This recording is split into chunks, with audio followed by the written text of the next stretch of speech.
Get your films on with the Blurs. Once an idea has taken hold of the brain, it's almost impossible to eradicate. Unpacking movies has never been more spot on, woke, fire, and just plain lit. They are lit all the time. So if you're unsure whether or not to plop down some cash for a film, check out the Blurs. When a man with a 45 meets a man with a rifle, the man with a pistol is a dead man. Brondo's got what plants crave. It's got electrolyte. You really only need to hang mean bastards. But mean bastards, you need to hang. Don't say you weren't warned. Here's Brandon and Jeff. Hello, and welcome to episode 149 of the Film Blurs. As you've noticed, or hopefully you've noticed, we've changed up the format a little bit. We're dropping 3 episodes a week. It's the same show. It's just, bite size. More palatable for y'all. For you. So, hit us up on our socials, email us, and let us know how you think things are going. You can hit us up on social. Don't email us. Dumb shits to yourself. Yeah, because I don't want long missives.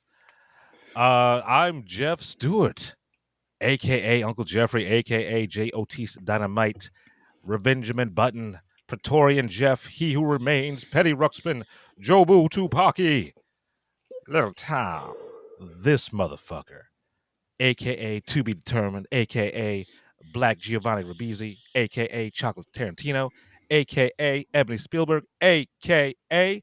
The Final Boss. And I'm joined here, as always, with my friend and co-host. Hi, my name's Brandon Norwood. Sorry I look a little Asian today. a.k.a. Hero Protagonist, a.k.a. the true father of Joe, Kanye, and Aubrey's kids, a.k.a. Lawsuit Aubrey. Don't worry. Yo, listen, once you lose this case, Aubrey, we coming for your assets because you still owe us back pay, nigga. Like, I'm out here taking care of your kids. I gotta take them in front of the court and be like, yo, look, Brooks Brothers can't buy themselves. Like, look at them, bro. Like, I gotta send them to school in a suit. Like, we gotta go to Brooks Brothers every week. And we need more. We need more child support. A.k.a. Poppy Chulo, still eating all your Jello and sticking my finger in all the women in your life's butt. How you like that? A.k.a. the Glizzy King. Yo, shout out to Hamburger America. You make the best glizzies. A.k.a. Mr. Krusty. Sweet. Emotional crust. A.k.a. it's Morbin time. A.k.a. the Lethal Protector. A.k.a. Craven with a K. A.k.a. Ezekiel Sims, bad ADR, don't match my mouth. A.k.a. my biggest pet peeve is sports because I don't like seeing grown men sweat on each other. A.k.a. I want a Subaru Outback with mad strippers in the back giving shape-ups. A.k.a. Rough McGruff. A.k.a. D's Nuts. A.k.a. B-Wood, the Magnificent. Boom. All right, so let's get directly into Jeff. What have you watched lately? What are you watching? All right, what have I been watching lately? Honestly, I've been watching a lot of TV and rewatching a lot of TV. So this is not going to be nearly as long as it usually is. I'm going to start with, Mythic Quest. Mythic Quest Season 4 just dropped the first 2 episodes. And the Film Blurs were lucky enough to be able to interview the creative team and the stars of the show. So you'll be able to catch that in a special episode coming sometime soon. But if workplace comedies are very difficult, right? Like if it's not The Office or fucking Parks and Rec, you have a hard row to hoe for me, right? That's an old Southern saying. A hard row to hoe. So the fact that I'm so engaged in this show 4 seasons in is like a testament to like the creativity that goes behind it. Like if you don't know, Mythic Quest is about a game company, right? It's the team that makes this massive multiplayer blah blah blah blah blah, and all the personalities and squabbles and blah blah blah blah, all that shit. This season, first 2 episodes off the gate, hilarious, right? I don't want to spoil too much because this season gets wild. If you're a fan of the show, you're really gonna like this. Because season 2 was a bit of a misstep, but season 4 more than makes up for it. I have talked about this plenty of times, and I will continue to talk about this. Apple Plus is one of the best streamers out there. It really is, especially for TV. Movies, not so much, right? But TV, you got Mythic Quest, you got Shrinking, you got Ted Lasso, you got Severance, right? Banger, banger, banger, banger. So if you don't have Apple Plus, you owe it to yourself to get it, right? So Mythic Quest season 4, it's a 10-episode run, and I'll be talking about it, as the episodes drop. All right, moving on Thank you. Was that? Said thank you. Yeah, well, you're welcome. Moving on from that, I'm on a sitcom sort of bent, so I decided to rewatch AP Bio, starring Glenn Howerton from It's Always Sunny in Philadelphia. It was originally on NBC. It got 2 seasons, got kicked off NBC, went on a Peacock, and I had no idea that it had 2 more seasons. Oh, word? Yeah. So there's 4 seasons of AP Bio. Yo. Right? Yo, I remember seeing ads for that everywhere. Why didn't they just say they were moving it, man? I don't know. They might have, and I missed the memo or something like that. They're all available now on Netflix, all 4 seasons, right? And I talked about the show a couple of years ago. I liked it. I liked the whole entire concept of a failed college professor who's forced to go back home and teach, AP Bio, knows nothing about biology, and every episode is him getting the students to commit all sorts of petty fucking acts of vengeance and Y'all heists. like how that's how we all get jobs now. We just straight up lie. Right. Like, yo, my boy just got a job that pays $70K a year, and he's like, yeah, I got a master's degree. He's like, yeah, I know how to code. And now, like, every day he's calling me like, bro, I'm on my, 10th YouTube video of learning how to code.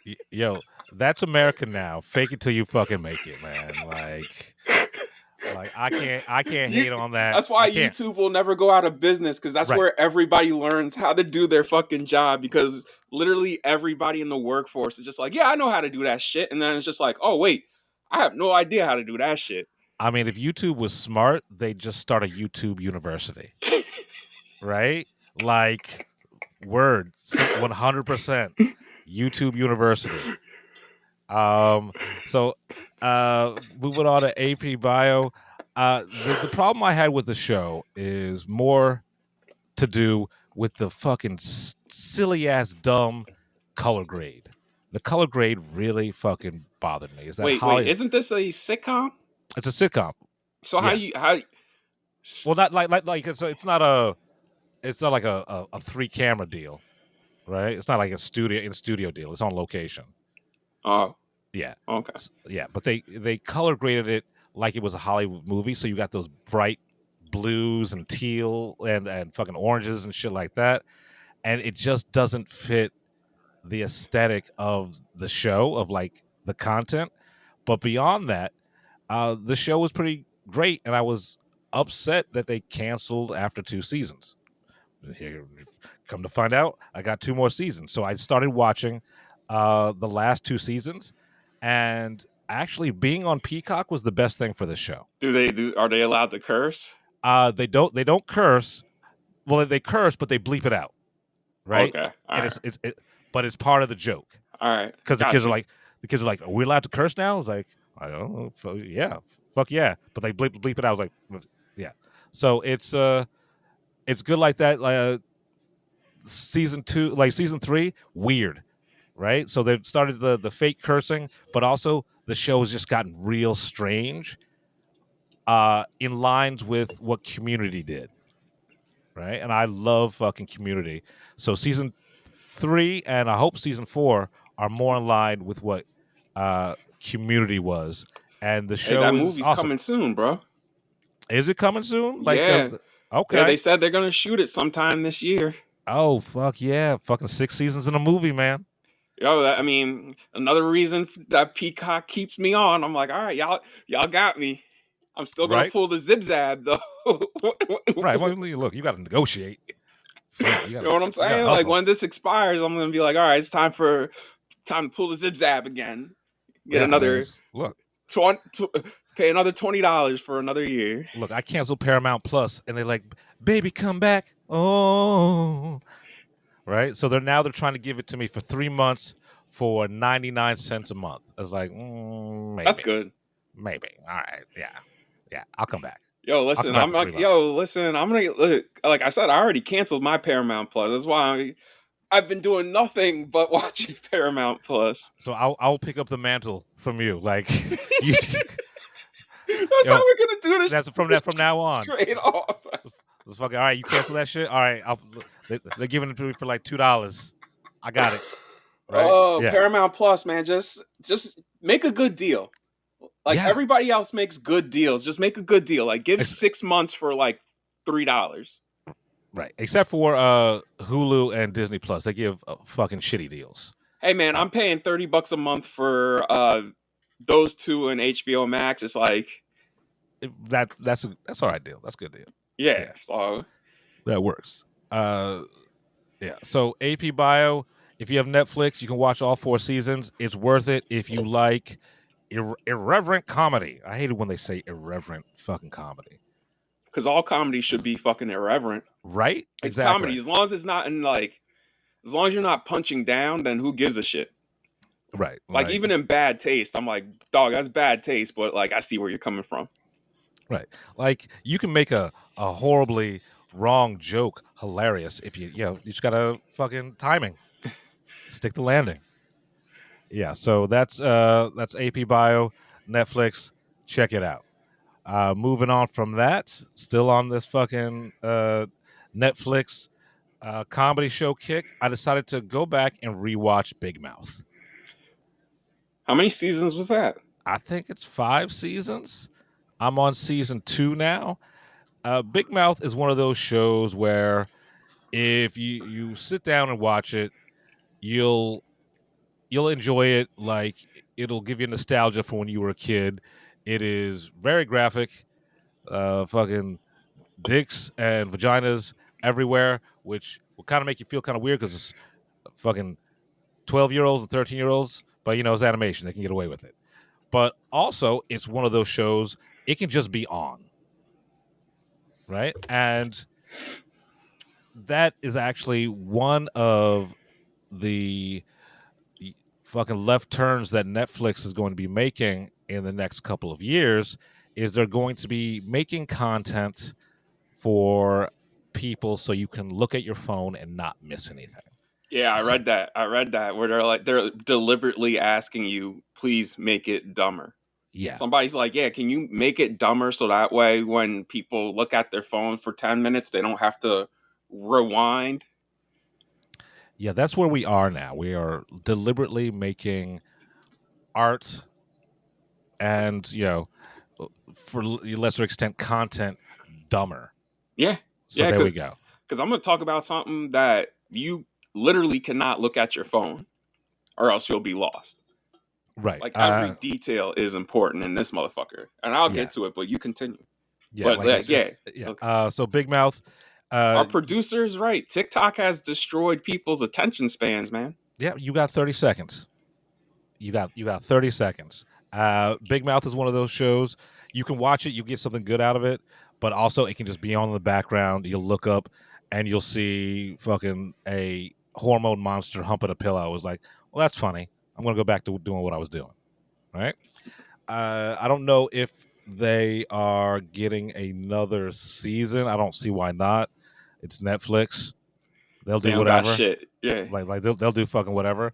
And Netflix animation is all miss except for Big Mouth.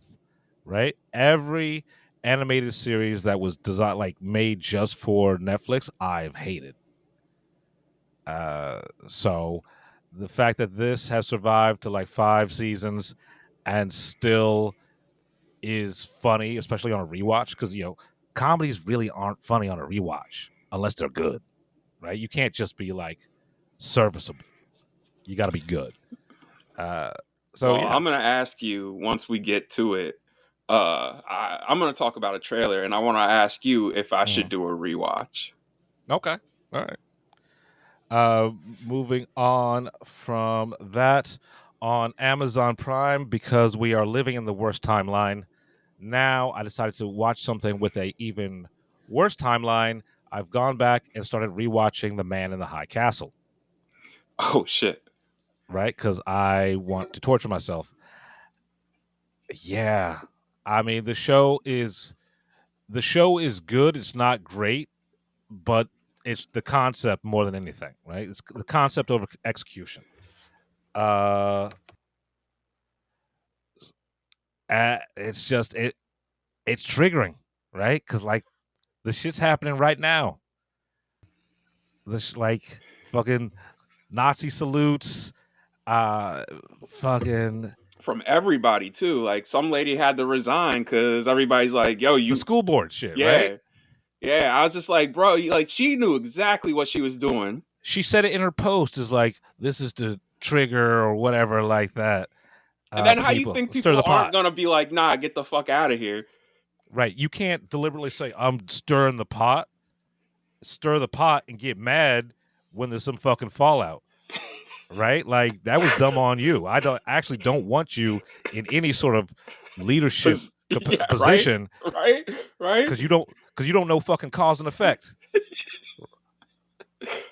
Of shit that you shouldn't be doing. Period, man. You shouldn't be doing period. But like you knew, you set out to fucking piss people off. You can't get mad if people get pissed off, and then you get got. Yeah, Right? Like yeah.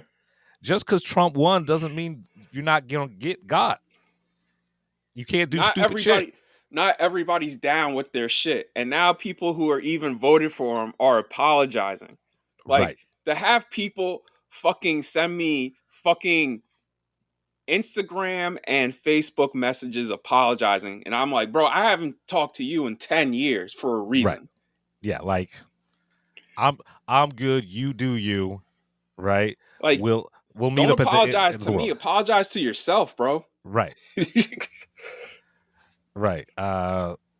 So yeah, I Man in the High Castle, if you want to torture yourself and see what a world or an America is like where Nazis actually control everything, go for it. But it's topical as fuck.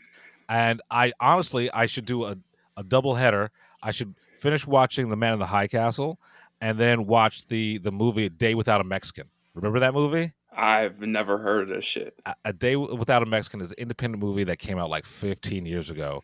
And it was literally like, what if one day Americans woke up and there were no Mexicans? That's wild. And shit, like it was made by a Mexican, so it's not like it's woke. I hate saying woke. Yeah, but, because Jeff, I forgot to tell you this. I'm not watching Right. that Spider-Man show. Why not? The dude who plays Spider-Man, Hudson Thames, Right. he recently came out in an interview. He was like, yeah, I was skeptical about doing the show at first because I thought it was going to be, very woke and like very, problematic with its storytelling. And then I read the script and I was just like, oh, okay, it's fine.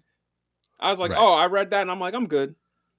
Yes. So like when I say I don't like saying woke, I actually don't like saying the word. I love the intent. Right? But there's motherfuckers out there who are like, it's woke. This is you're so woke. I hate this woke culture. It's Okay, like, so here's here's his full quote. Go I ahead. thought it was awesome. I mean, my biggest fear was that it was going to be annoying and woke, and it wasn't. And I was like, yes, this is great. It's so well written, like it feels real. I'm the oldest of 5 boys, so I feel like I kind of know what's happening in their lives and in high school. I felt I knew I was going to do that justice. See, there was another word he could have used. He could have said pandering, because we've said that on this show before. Um, he didn't want it to be Spider-Verse, right? That's he didn't Even though want representation. I watched the trailer for it. There's like mad black characters in that shit. Like for the first time, the Osborns, Norman and Harry, they're black. All right, cool. Like Coleman Domingo plays the voice of Norman, and I was very excited to watch this show. And then the day before, on Tuesday, I looked at that text. I got that that fucking text from somebody. Right. They're like, "Yo, Collider just published this." And Collider, I remember I was like, why is this Collider article blowing up the internet? And there it is. Look, this is Disney. They'll replace your ass real quick. When's the show drop? Yesterday. Look, I bet the first 3 episodes going to have this motherfucker's voice, and they're scrambling to fucking redub the rest of it. I bet you, like 3 episodes from now, there's going to be a new motherfucker playing Spider-Man. Yo, and I like how they're releasing it too, because they're releasing 3 episodes a week for the next 3 weeks, and I'm like, oh, okay, not overkill, but enough for me to like stick with it, right? Yeah, to feed me, not dole it out once a week. And you know what? Honestly, 3 episodes, 3 episodes a week. Perfect. That's perfect. Yeah. Right. Like it's enough where I can get an hour or 2 hours, but I can have the rest of my day and have something to look forward to the next week. Yeah, that's perfect. Yes. Yeah.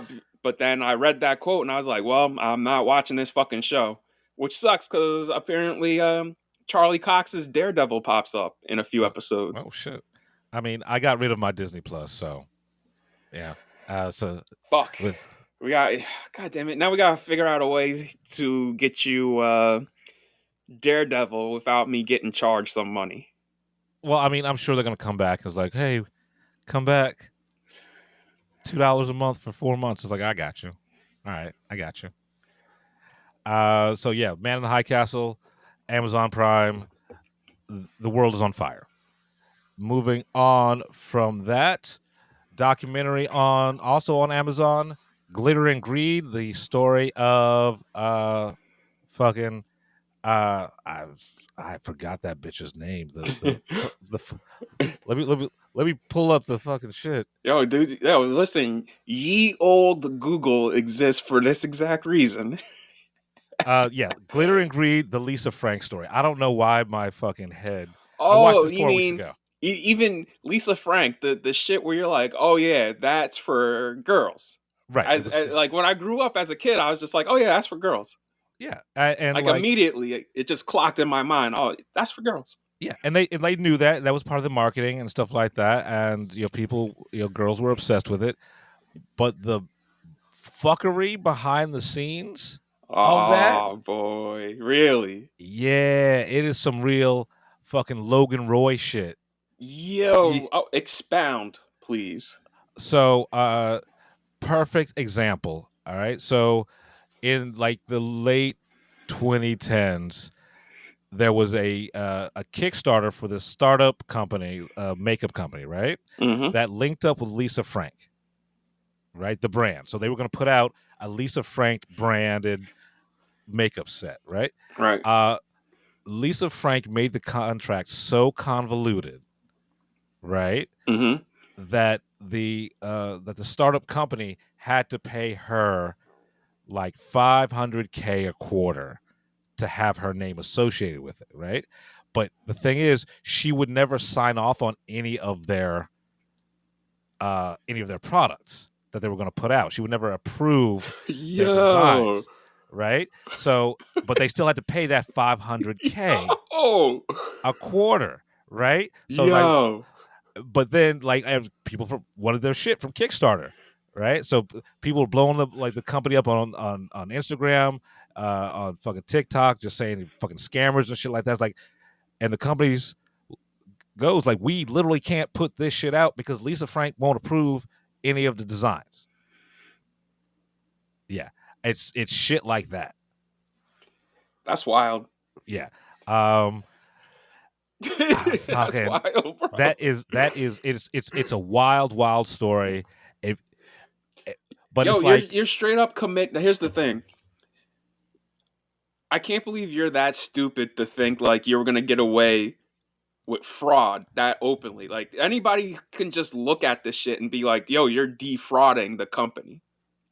but look, it's all legal if it's on paper, man. And like the startup company, they were just excited because Lisa Frank said, "Yeah, we'll partner together."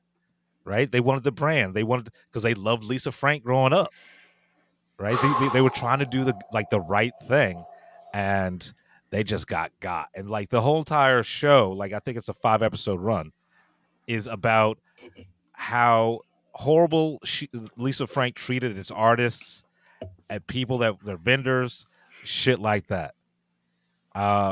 So we all love steak, we all love hamburger. Sometimes you don't need to know how it gets made because if you did, you wouldn't eat the shit. Same thing with Lisa Frank. That dusty bitch. That dusty bitch, Damn. 100% made millions of dollars off that shit. So That's man.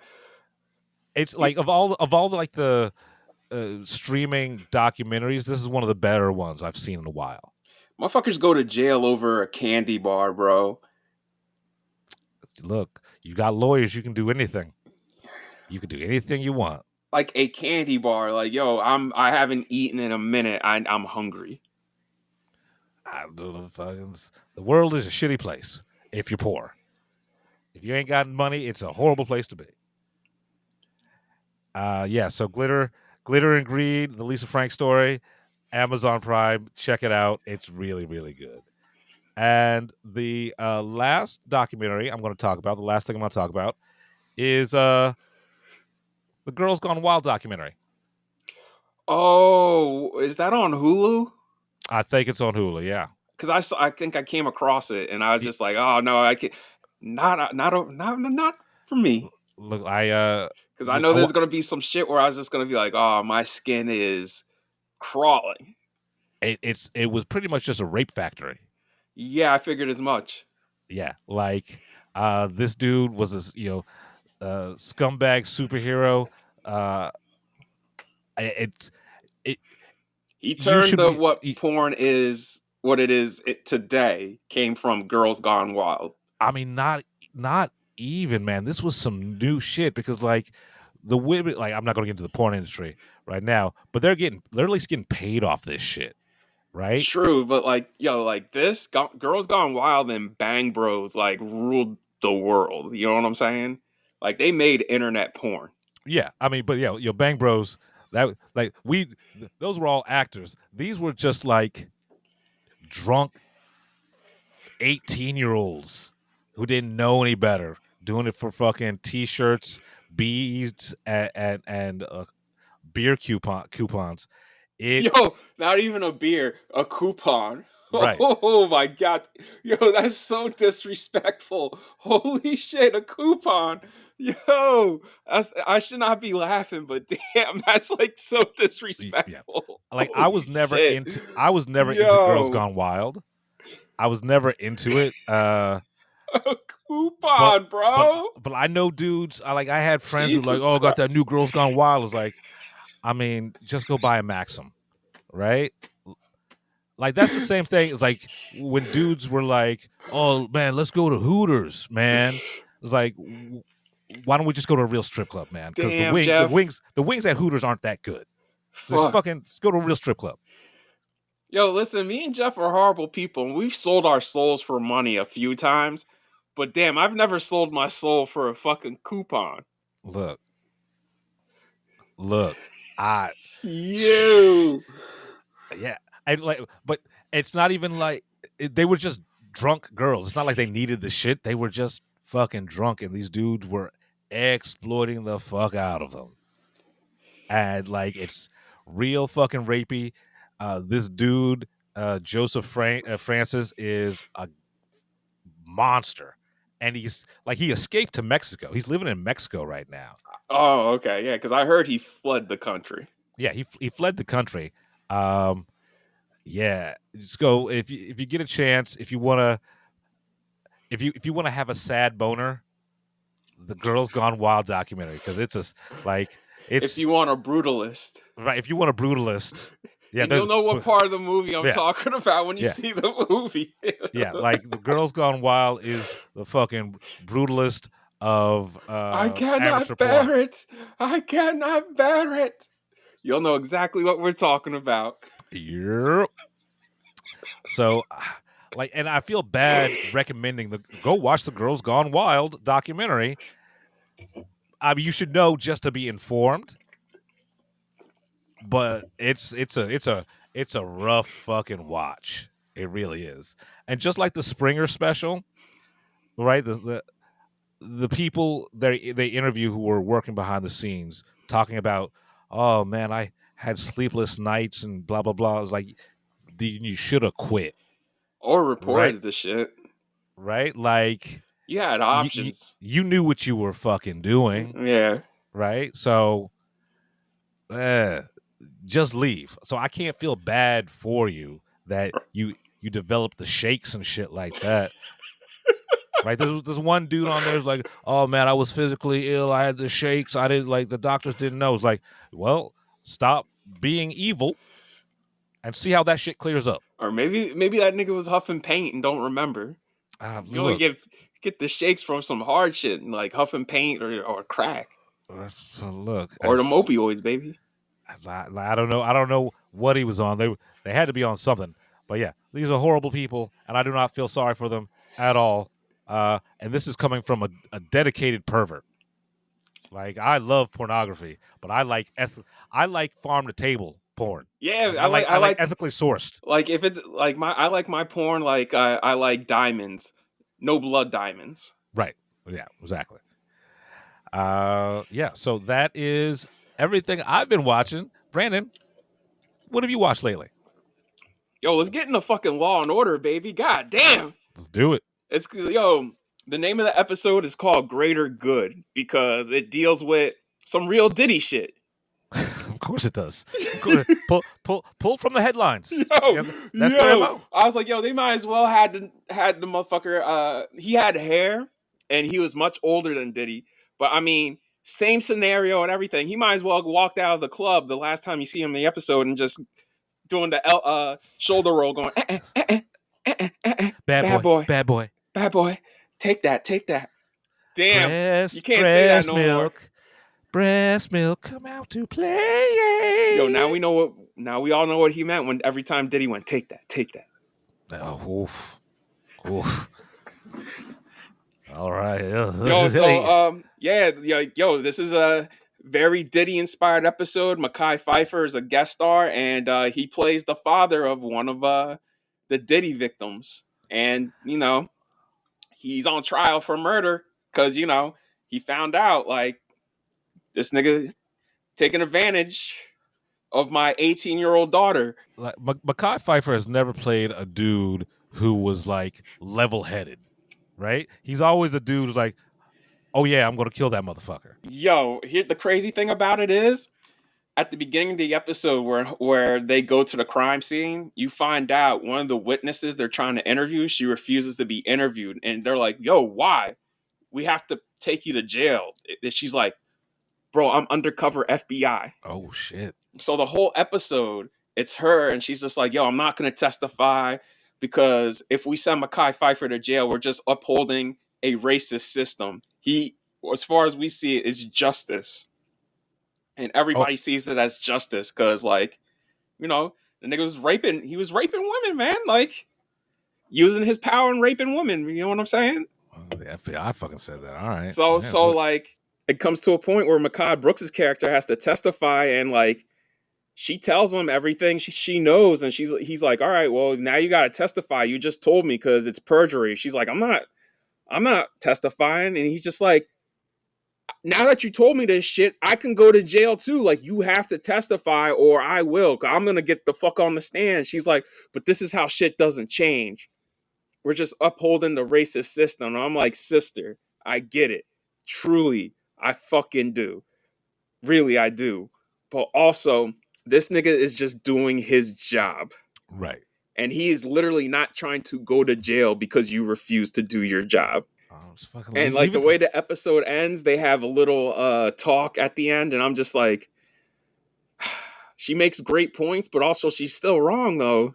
I don't want to say what happens because everybody should watch this episode, but like, bro, like, I get it. The law's the law, and the law, it's racist, but also like, it's a slippery slope. You know what I'm saying? That's a real slippery slope. Because then if you bend the rules this way, then what's next? yeah. Leave it to Law and Order to fucking. No one does shades of gray and morality play and moral ambiguity like fucking Law and Order. Taking a real life person, making them fictional, and just centering that shit around that. Right. Because that nigga might as well have been Diddy. Like, I knew exactly. It's just like, yeah. Like the Michael Jackson episode in SVU, like everything that you see in the headlines. I'm surprised they haven't done a Luigi episode. It's probably coming this week. Oh, hell yeah. This season. Hell yeah. And that's another one where, like, all these rich people are like, how dare you guys not be sad? And we're like, yo, why would you want us to be fucking sad? Fuck y'all. Look, France, the cradle of democracy, right? Like, they used to cut motherfuckers' heads off in squares. So, listen, if y'all want things to change, bro, y'all gotta start benefiting poor people. Cause like now this shit's, it's backfiring on rich people. And it's just like, we're all watching it like, well, I mean. Look, there's more of us than there are you. Yeah, bro. Like, it's another Tuesday to us. Like, we just walk right over you, bro. Be like, oh shit. It's like somebody tripping and falling in Brooklyn. They step right over you. It's like I got to catch the train. Bye. Bye. All right. Moving on for Law and Order. I want to talk about The Agency and like, Jeff. Once you get Paramount Plus back, definitely watch this shit. And this is the shit I'm telling you. You cannot be on your phone to watch. Like, the first 2 episodes are really slow. Like, it's some real spycraft shit. And then it picks up. Which I love. I love that's like the actual intricacies of espionage. Yeah. This is some true Tinker Tailor Soldier Spy, observe and report until, it's time to move into action. And even when they move into action, it's not like explosions and like armies of dudes like, you know what I'm saying? Right. It's just a real surgical military mission. But like, I don't want to spoil too much, but there's reveals throughout this show where I'm just like, Jesus Christ, where plot twist after plot twist or event after event. And the cast is stacked from top to bottom. It stars Michael Fassbender, Jodie Turner-Smith, Jeffrey Wright, Richard Gere, Catherine Waterston, Joe Magliano, and I know I'm forgetting people. Yeah, I mean, the trailers for it and the commercials for it makes it look amazing. It's just I haven't had Paramount Plus to be able to watch it. Now, is this a Tyler Sheridan? Nope. This is a Butterworth, written by the Butterworths. And I remember those guys because they've written a lot of scripts where I'm like, oh, that was fine. So, like, the fact that they wrote this, and I'm sitting here, like, they wrote every episode. And I'm just like, whoa, you guys, where have these Butterworths been? I'm going to look up what they did. You can keep on. Yeah, this got, and Jeff, for a TV show, this looks like a fucking movie. Every episode. Like, I shit you not. Yeah, this, again, don't be on your phone watching this, but the first 2 episodes are directed by Joe Wright. Okay. And this is the entire show is produced by George Clooney and Grant Heslov. And Grant Heslov actually directs a couple of episodes. All right. So I'm looking at Jez Butterworth. Oh shit. Indiana Jones and the Dial of Destiny? Yeah, that's why I said I was so surprised this was good. I told you. Yeah. But then you have Ford versus Ferrari. Which is fine. Right. Spectre is fine. Black Mass, which was fine. Edge of Tomorrow, though. All right.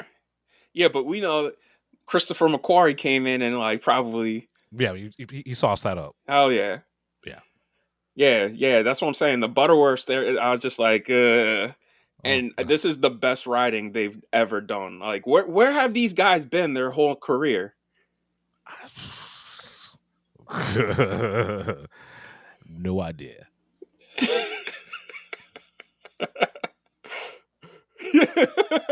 I mean, I was like, just like, yeah, because you look at their CV and you're just like, God damn. And then it was like someone actually wrote the Dial of Destiny, right? Like, wow, that's surprising. Hugh Bonneville's in this. He if you remember him, he's the dad in Paddington, and he's also in Downton Abbey. Okay, yeah. Real piece of shit. Holy fuck. I'm like, bro, like, you'll see. Like, we'll talk about it more once you see the show. Because, like I said, the first 2 episodes, some real spycraft shit and trying to build the love story. So you believe the love story between Michael Fassbender and Jodie Turner-Smith. And then it's just a wrecking ball to the whole shit for the rest of the show. And every single minute matters.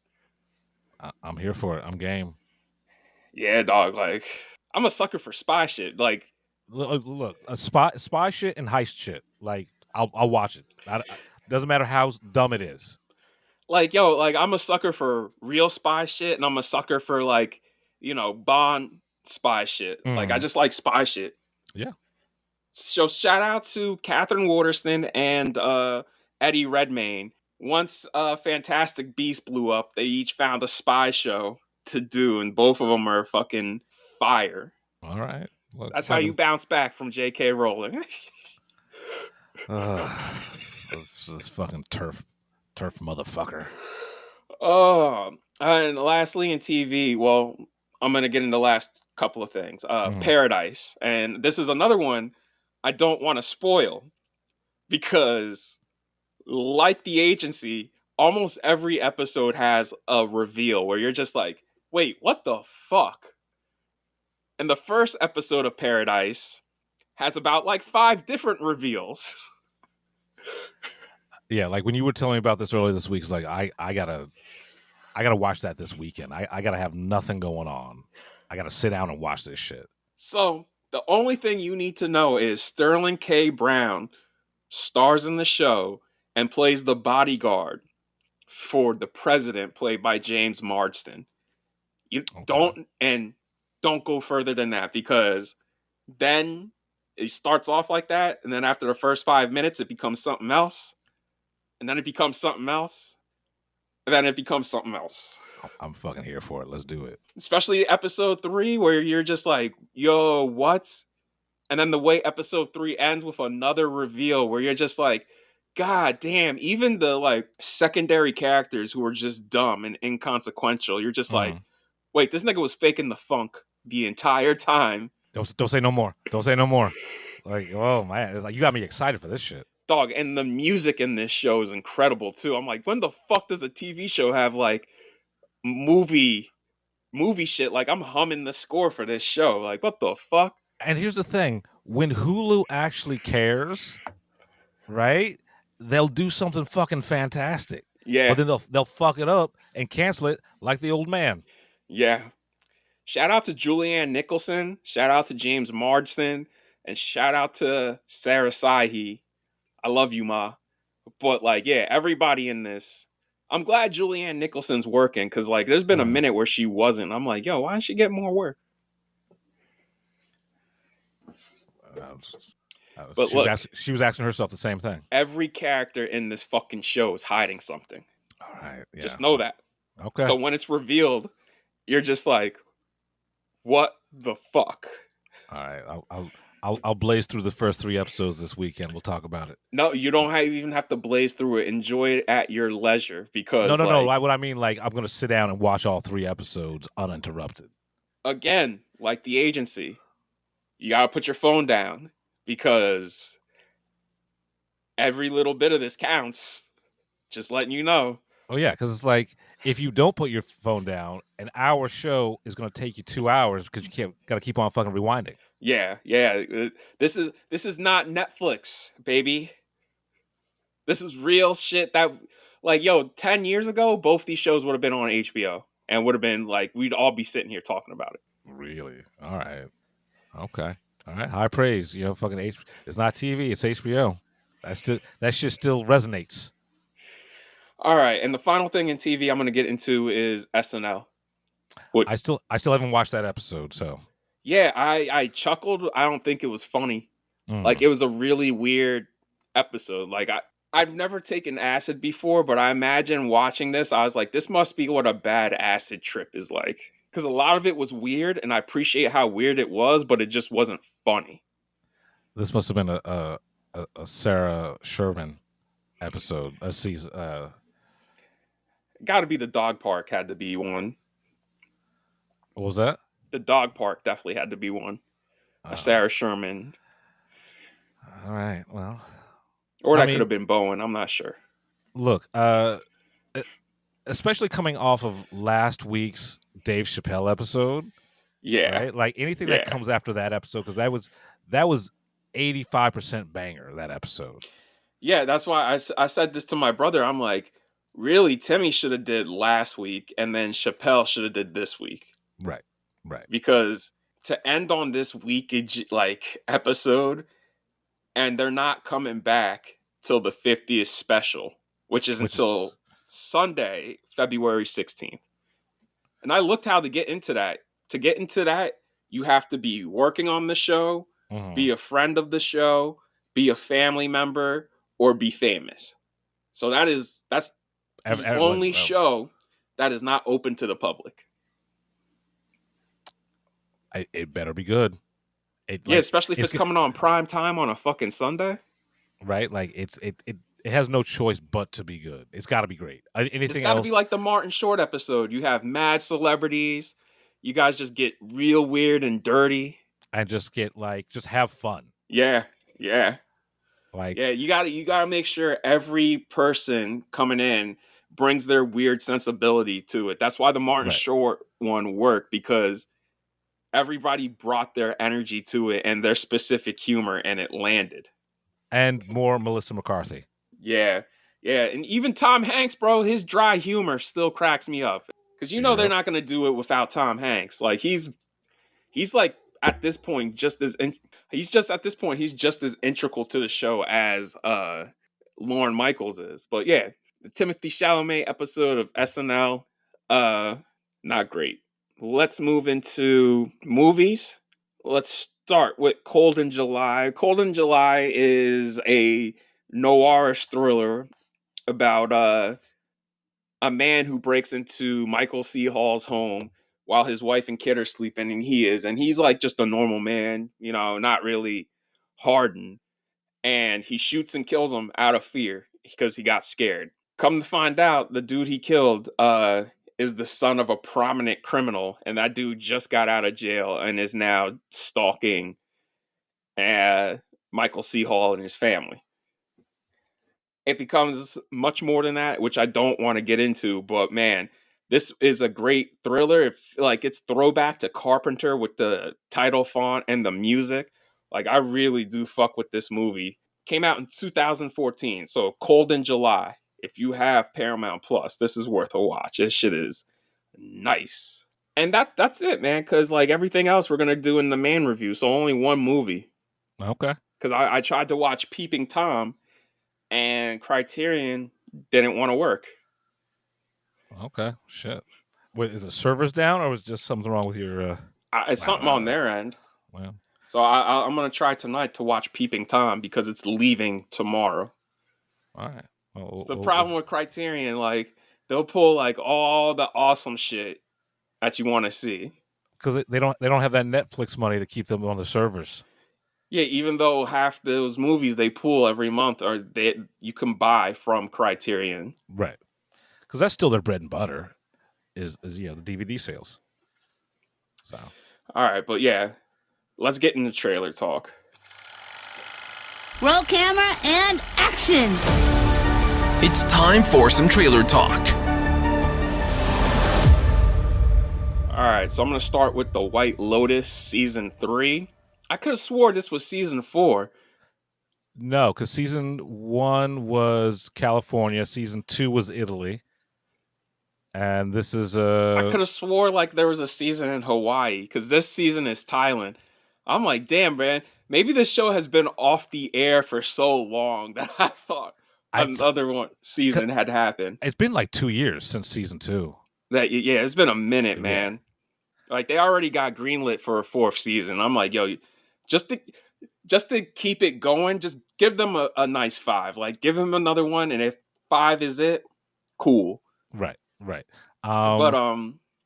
yeah, I'm not going to a resort, bro. Especially in a exotic location, because who runs those exotic locations?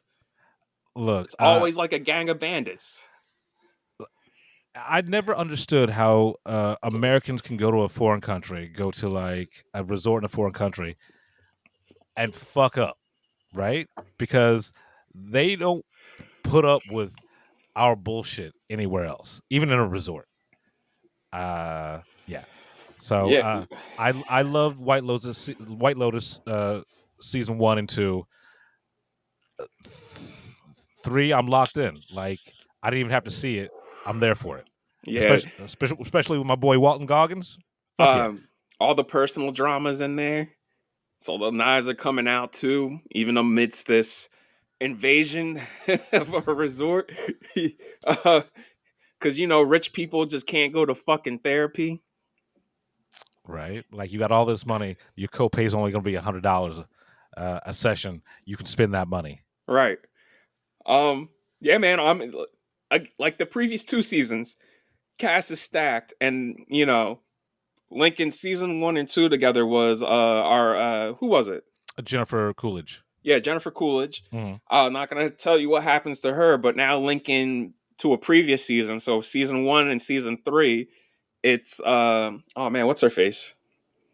It wasn't Aubrey Plaza. No, she was no. Season 1. God, she's in Sonic, and she was in Insecure. Yeah. The masseuse. Yeah, and I can't remember her name though. I'm gonna look her up because she deserves respect because she's a good actress. All right, hold on, I got it. I am to be right. Yeah, man. Like, apologies. You know what I'm saying? Like, I am wild crossfaded right now, partially.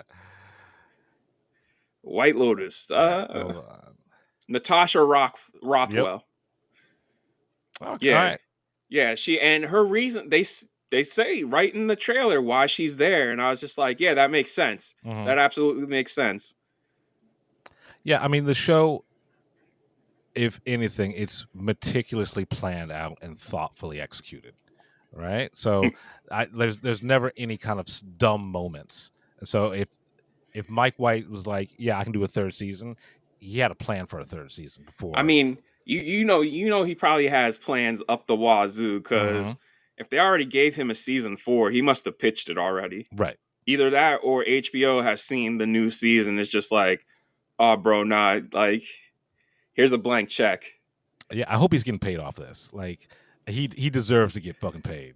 I mean, allegedly, the first 2 seasons only cost $10 million a piece, which is cheap.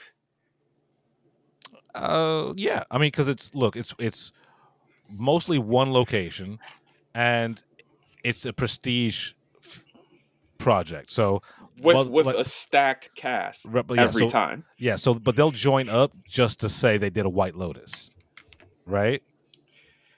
I like how the seasons are increasing though in episode numbers. So season 1 was 6, season 2 was 7, season 3 is 8. So I guess season 4 is going to be 9. And it's all probably going to play in, like, it's probably all going to make sense once we get to the end.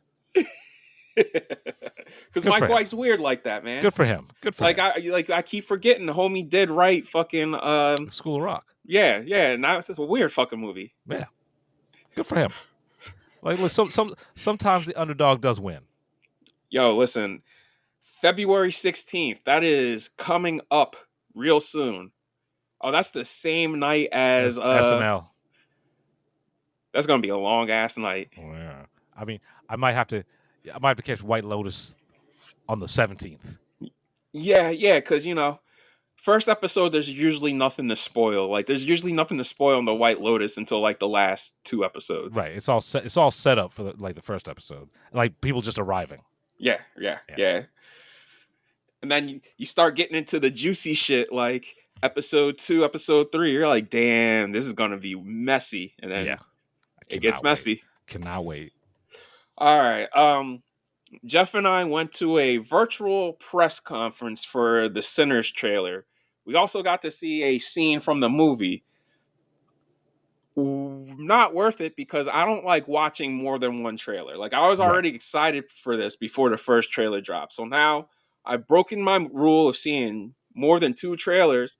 And this is why I don't like watching more than 2 trailers, because now there's shit I've seen where I'm just like, I would have liked to have been surprised by this in the fucking movie. Like the first trailer sold me. Yes. Right? The announcement sold me. The concept sold me. If I never saw a trailer for it, I was still going to go see Sinners. Yes. Right? Yes. Just based on like everybody that's involved. The first trailer sold me. It told me just enough. This second trailer, it's like you said, it gives away things I would have liked to have seen for the first time. Right, and they're still clearly holding back a lot. Like, that's pretty clear, but there's still shit in this where I'm just like, would have loved to have found that out in the fucking movie itself. Right, but thanks for spoiling that for me. But like now is definitive that this is a horror movie, right? Like the first trailer. Well, we'll talk about it because I wrote down some shit from the press conference. Okay, yeah, go ahead. The inspiration for the movie came from his grandfather and his uncle because they're from Mississippi before they moved to Oakland, California. It really is inspired by his uncle and his uncle's love for blues music. So that's where that comes on. The horror approach, he said, horror feels like an ancient genre and it's like the first stories ever told, but they still evolve and they still feel fresh and new. That's why he picked this genre, which he says is one of many. He says, this is an ever-evolving movie. The genre always changes. Right. And like hearing him talk, he said Carpenter was a big influence, which yes. Say less, because I still think when Carpenter is on, he's fucking fantastic. We'll circle back around to that. Yeah. He's exploring his fears every time, he said. So this is exploring his new fears. Especially, he says, the one thing he explores every movie is his fears of being a black person in America. Mm-hmm. So that's what every movie explores in a certain way that he's made. And like, you can just tell from the first trailer, that's on full display. This is a black as fuck movie. Yes. He says this is a unique genre-bending film. Yes, vampires are involved, but he says there's a lot more. He says the film constantly evolves, so vampires are a part of it. Yeah. Just a part. He even say a big part. He just said a part. So I was just like, if he's not saying a big part of it, that means there's a lot more that they're holding back on. And I don't need, like, I appreciate them doing this press conference and being able to like hear him speak about this, but I don't want to hear anything else. Yeah, I want right. to be We could have did this after we saw the motherfucker. Right, exactly. This could have been a special feature on YouTube. So the cinematic influences for this movie, he specifically said the Coen brothers, specifically Inside Llewellyn Davis, Fargo, and No Country. Those 3 films specifically.